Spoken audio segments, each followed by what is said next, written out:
3, 2, 1.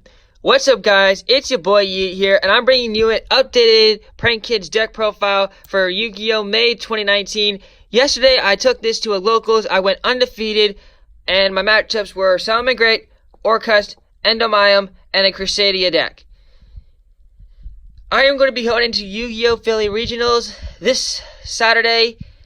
It's going to be for $20, but I'm going to be using not this deck, but I wanted to showcase you the deck that I went undefeated with and help me gain a lot of the matchup details that I'm going to be building my deck to take with. So, without further ado, I'm going to showcase you the updated deck profile. If you want more of an explanated card choice on some of the cards that were in the previous deck profile, go watch that previous video. I'm not going to go into as much detail, but I'll still explain some of the necessity stuff. And I forgot to add a combos at the end of it, but so this time I'm going to be actually playing some deck hands. Alright, without further ado, let's get into that deck profile. And before we do start into that, if you like the video, don't forget to leave a thumbs up down below, hit that subscribe button, and comment down below what you think about the deck profile, or if you have any questions about the deck, I'll be happy to show you.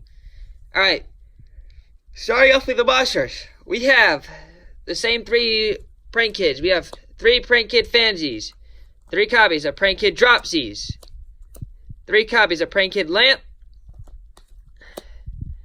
and 3 copies of Prank Kid Roxy's. Your staples. You need to play 3 of each one of them, or else you're going to run out of fuel very fast. And I've blown through all 12 in one game. It took me 52 turns to beat the Sky Strikers. But I won. But yeah, you desperately need to play all 3 of them or you're going to run out fast. And these are your engines, your fuel, your Gabushkaba. You need to play all 12. Each one of them has their own effects and they each special summon another. Fansies is Foolish Burial for Prank Kids. Dropsies gains you 1,000. Lampsies burns you for 500, burns your opponent for 500. Roxy's banish a card face up, draw 1 card, shuffle the deck, then special summon. Alright, on to hand traps. We play now 3 Ash Blossom and Joy Spring. Yes, I moved the 3rd one from out of the side deck into the main deck, seeing how as I'm facing a lot of spell heavy decks and special summoning decks, I realize that I need to play Ash Blossom and Joy Spring in the main deck, and so I took the one from the side and put it into the main. I do not regret this one bit. I actually am very, very happy I did this. So yes, we now play the 3 Ash the 3rd Ash in the main deck. And Ash Blossom is staple hand trap. Quite literally. Next up, we still play the same 2 Effect Failure. I still play my Trishula. Actually, Trishula was the reason I won my Sky Striker matchup. No, not my Sky Striker matchup. My Salmon Great matchup. Because I banished his Jaguar from the graveyard. And I banished his Field Spell and a card from his hand. And the card from his hand was the Phantasm Dragon. Which was that expensive card that everyone runs. And that was he literally scooped up his final round after I did that. Which was impressive. So Effect Failure not only is one of the greatest hand traps in the meta right now, so that you can use it to negate opponents of monster effect during the main phase or the main phase 2, but it's also used in here for Trishula. When you synchro summon it, it helped me win games. So yeah, 2 Effect Failures. And the last monster we play in the main deck is 1 copy of King of the Swamp. I feel like I may take King of the Swamp out, but for now he's a great card. I put him in here for using to search for polymerization and replacing for fusion substitute, but I feel like every time I side in or out for my side deck cards, he's always one of the first cards to go. But I put him in here because there's a lot of cards in here I don't want to take out in the side, take out to side for other cards. So he's a really good card I will side in and out for, and he's also really good if you're playing their first game and you want to test it out. He's not a bad card, and if you don't want to see him, you can just banish him off of Prank Kid Roxy's. But he's not that bad of a card, but he is a good card to sub out and very well done. But he's kind of necessity when you start the game off. So yeah, 1 King of the Swamp. That's it for the monsters. On to the spells. We have 3 copies of Prank Kid Place. I contemplated cutting this down to 2, but I still play 3. Like, I was thinking of taking out the third Prank Kids place for a set rotation to counter the sub-terror matchups, but I didn't face a single sub-terror. In fact, I actually saw somebody playing True Dracos, and I ultimately contemplating siding in Mask and Restrict for that case, because True Dracos are coming back since Diagram and all that other meta is out. But he was really lacking on the hand department, because what happened was you just basically stopped him from searching with like Droll and Lockbird, and he just lost the game. So I kind of don't really know if I should add set rotation for like sub-terrors, because I only never even see sub-terrors. So yeah, we're going to play 3 Prank Kids place until I know otherwise. But sometimes people will say that you'll brick with this card. If you feel like you want to cut down a Prank Kids place to 2, go ahead and then add a set rotation. I'm fine. Oh yeah, this is the set rotation, by the way. I tried it out. I prefer 3.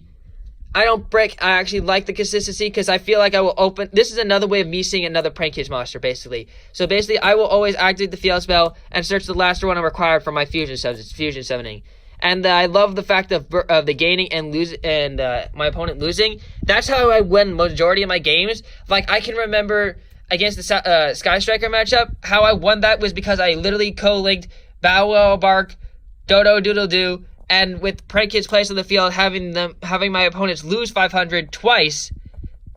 That's how I won that matchup, because he was locked. I literally just hit him for game. So yeah, that's why I played 3 place. We do run one other field spell, Fusion Recycling Plant. Excuse me. Fusion Recycling Plant is great. It's the spice. You can discard 1 card, add a polymerization from your deck to your hand for consistency for fusion, and then during the end phase, if it's still on the field, target 1 card in graveyard that is used for a fusion summoning, add it back to your hand. The spice, very, very, very good, solid. You can side it out. I don't prefer it, but it is a dead card if you do that out, but it is another good side out card if you want to side something in. And to search our field spells, of course, we play the 2 Terraforming. Great card. Never side this out. Fantastic. It's consistency. Great. 2 copies of Prank Kid Pranks. I contemplated needing. I really lost 1 game. I had to go into 3rd match because I didn't see a single Prank Kid Pranks all game, and that was really disappointing. And it was against the surprisingly, the Endomium dude. He was playing Inspector Border. Yeah, I know. Inspector Border Endomium. So I couldn't special summon much of anything, nor FS activated effects. So I was all up to the fact that I kept reshuffling in Prank Kids until I finally drew like my Winged Dragon of Raw Sphere mode I sided in against that matchup, tributed off his border, and then went off with my combos, and then used Destroyed Raw in attack mode. So yeah, that's literally how I won my game, and it was all because it could refuel up with Pranks. But otherwise, Pranks was helpful in getting a token to summon a fusion monster, and reshuffling the 3 and then drawing 1 card was great, because I had no cards in my hand, and I drew an Ash Blossom and Joy Spring to win me a game. Not enough said, you need Prank Kid Pranks. Great. Triple Prank Kids Pandemonium. Pandemonium, my fusion card. You can take out a Pandemonium for an invocation if you want to. I prefer to play Pandemonium because I feel like I need that 1 other card that I'll need to discard for fansies at some point in time to special summon it. But I contemplated using a Prank Kids plan, but I never ever feel like I need a second plan to go into a Link Summon during my opponent's turn. It's always usually Fusion that I need to go into. But if I will be testing out, substituting out the other Prank Kids Pandemonium for a second copy of Prank Kid Plan. So if you feel like that, you want to try that, go ahead. But for me, on the tournament I went undefeated with, I played 3 Pandemonium and not 2 Plan. So yeah, 3 copies of Prank Kid Pandemonium. Then of course one of our other fusion cards, we play 3 Polymerization. We search this with King of the Swamp and Fusion Recycling Plant. So yeah, Polymerization, good fusion card, great. And of course the 3 copies of Instant Fusion. one of the best extender in the deck. You pay 1,000, summon Rocket Ride, tribute it off, get 2 cards on the field. I actually didn't run into a single copy of Fogblade that entire 4-0 locals, which was insane. If I had run into a Fogblade, it would probably have been 3-1. But because of Instant Fusion, I was able to extend off into some crazy, crazy plays. And it was even hilarious because I'll tell you something that was insane that happened. But now on to the other spells. We have 3 copies of Called by the Grave. Get rid of pesky hand traps. You need this. You want to go off with the combos, and this helps you serve that. So, yeah, 3 copies of Called by the Grave. Play 3, no more, no less. 1 for 1. Still play Trish. Use this to search out for Effect Veiler or Pray Kid Fancies to go off with an extender combo. It's a great card. Next up is Pot of Desires. I kid you not. I contemplating taking this card out. But here's the problem with that. The only other option I can add into this are like Upstart Goblin or Card Destruction, I should say. I hate both of these, but I need draw. Pot of Desire. Why I contemplating taking out Desires is because I banished all 3 of my Prank Kid Dropsies. The only time I actually played that card, and it was depressing. Very much so. Depressing. And every time I feel like what Pot of Desires has the great outcome of drawing 2 cards, but banishing 10, that's the lack of it right there. So I sided it out a few times, and I never regretted that. But I can't not take this out. It's too good. At most times. And then the last card in the deck is the 1 copy of Prank Kid's Plan. I think it's 41 or 40 card deck. I think it is 41, actually. I think it's 41 cards in the deck right now. So yeah, 41 cards, Prank Kid's deck. Off to the extra deck. 1 copy of Prank Kid's Battle Butler. My Regeki of the deck. My big boy, he likes to go cook and roast some kids' lives. I won my, I won the Crusadia matchup easily because of this card. He had built, a Nucheria Beast, Hot Red Dragon Archfiend board, which was insanely stupid, but you know what? Battle Butler went in there. I didn't activate its effect when I fusion summoned it, because of what I did is when he activated during the main phase, I discarded Effect Veiler, negated Nucheria Beast, played Polymerizate Pandemonium, fusion summoned Battle Butler, and attacked into him for game. Because he had lost so many life points summoning out the rest of the monsters. So, yeah! Next up is, of course... Oh my god, excuse me. Triple copies of Prank Kid's Rocket Ride. My boy, at 3, won me Game 2 of Salmon Greats. And I'll explain that because he played, whatever the card is that you can only control one attribute and type of each monster. And because I literally had a wind, earth, and water on the field, I could only summon fire. And so I was only able to summon Rocket Ride, and then because of that, I was in to go to Doodle Doodle Doo. I do not regret playing 3 Rocket Ride, and if anyone says I had to play a second copy of Weather Washer, you're wrong. Weather Washer was fine. Yes, I feel like I needed another one, but that's fine, because I just reshuffled it into the deck with pranks anytime time I needed the second copy. So, yeah, 1 Weather Washer is fine. And then 3 copies of Doodle Doodle Doo. I'm still contemplating taking out a second one of these for another Bow Wow Bark, but for the tournament, I played 3 Doodle Doodle Doo. Don't regret it one bit, because when 1 Doodle Doo's effect didn't activate, I had another one already waiting for him. And it was great to use its effect to re-add cards to my hand. Yeah. Of course, still the one with Bow Wow Bark. his attack point gaining with the whenever Bow Wow Bark points to, so Dow Doodle Doodle Doo pointing to Bow Wow Bark, he would give him 1,000, and that helped me win the game. And Bow Wow Bark's stopping from getting destroyed by card effects was great throughout the entire tournament. Of course, we have the one Rip Ronin Roaster. He cooked up a lot of Vacro. In the Sky Striker matchup, before he even went into his turn, I used the 4 prank kids I had on the field, summoned Rip Ronin Roaster, chipped off, got off with his back row, then off with his off with my plays before he can play the cards, which was awesome. It was so awesome. And then now we have one Borolo Dragon. Still don't have Boral Sword. Didn't need it. Don't regret it. Wish I had it though, just so it would be more consistent. But Borolo actually won me game because of him losing 500 and stealing cards. Bomber Dragon, never went into this once. Definitely take out this for Boral Sword if you have it. But I'm putting it in there against like aggressive decks. Actually, I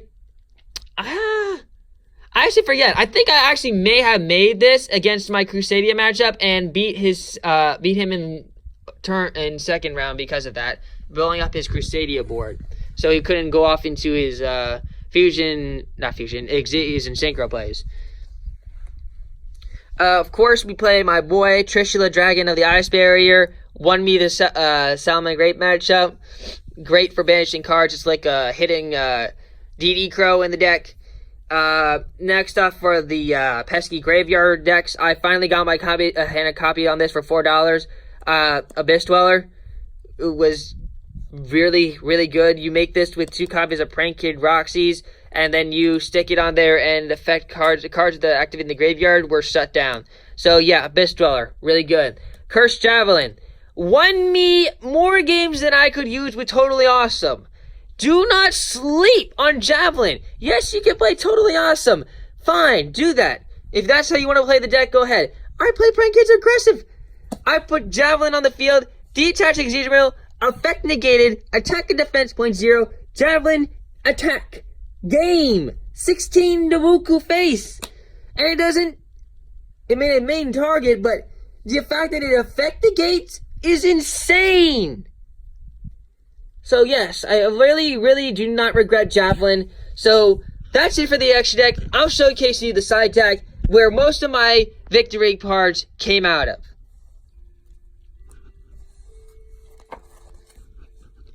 And here is that side deck. 1 copy of the Winged Dragon and Raw Sphere Mode. I only needed 1, and anytime I sided it in, I always saw it. This card is literally like the golden lucky charm. That golden sphere came to me every single time I sided it in. Was great. I used it to tribute off 3 cards on their side of the field, and it won me the Crusadia matchup with ease. Tribute off his cards, and it also won me Endomaya matchup too, since I reduced his like Odd Eye Sphere Dragon and Cerberus, Endomaya himself. I tributed all of them off and just summoned Sphere Mode and attacked into Sphere Mode. Great card. 2 copies of Dino Wrestler Prank Tops. I have a third. I didn't play it because I wanted to play another card in here instead, and I'll tell you what that card is. But 2 Prank Tops, great removal. Great special summon, great card. 1 Ghost Stoker and Snow Rabbit. She's not the card that I wanted to add in. She's not the card I wanted to add in for the 3rd Prank Tops. She was in here before, helps against Pendulum matchups. This, though, is the card I took out for the 3rd Prank Tops. So I expected to face a lot of Mystic Mind stuff, and I did. It was actually the Sky Striker matchup. Because he only had the 1 Sky Striker, so he thought I was going to have, since I already had more, little did he know, I played Spell Shattering Arrow. Because Spell Shattering Arrow is a quick effect card, like Mystical Space Typhoon, you can play Mystical Space Typhoon, but what happened when he played Mystic Mine, I already had Spell Shattering Arrow face down, and when he activated Mystic Mine with Metaverse, I'm like, okay, Spell Shattering Arrow, and he was like, well, fuck. Because that got rid of his got rid of Mystic Mine, And I got rid of the one Sky Striker continuous spell card, Multiverse. On the multi-roll or something like that. It's a continuous spell card for Sky Strikers. And he was so pissed that he took 1,000 damage. And because it went into overtime on that same third round, he lost because he took that 1,000 from Spell Shattering Arrow. So yeah, Spell Shattering Arrow was the key to success. I only played the one Spell Shattering Arrow though, and it was fine. Of course, we played the third Effect Veiler. Great card. I have 2 DD Crows. I only put 1 in here because I played my Trishula. But this extra DD Crow was great in case Trishula. I never went and saw Trishula. I played DD Crow. It's a great card. 3 copies of Twin Twisters. Helps against the back row. Really, really good in the meta right now. I sided in majority of my games. At least 2 copies of it. I play 1 copy of Anti-Spell Fragrance. It hurts my deck, but it also hurts my opponents more. If I knew I was playing a Mystic Mindburn deck, like I had just took out the fact that Prank Kids were going to be a fusion deck, and I instantly put it in a counter control deck. And I literally like took out majority of my fusion cards and put in like stuff like Anti-Spell Fragrance, my 2 Solemn Strikes I had here, Red Reboost to stop for him for searching for cards, Twin Twisters to get rid of the back row, DD Crow, Spell Shattering Arrow. I literally sided in like every 15 one of my cards extra deck if I knew I was playing against Mystic Mind. And yeah, and Banish decks. So yeah, you may say that the Anti-Spell Fragrance is like a really good card, but it does hurt my Prank Kids deck, which is why I only put 1 copy in there. But anytime I didn't know I was playing like Mystic Mind or Spell Striker or Sky Strikers, I definitely sided in Anti-Spell Fragrance so that we both had a disadvantage. But I had the advantage in that matchup. So yeah, that's it for the deck profile. I hope you guys enjoyed the deck profile.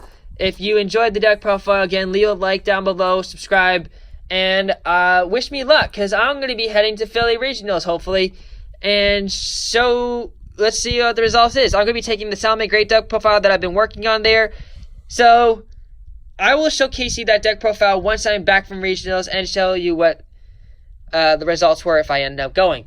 So, thank you guys for watching. I will see you guys later today for our Fortnite stream.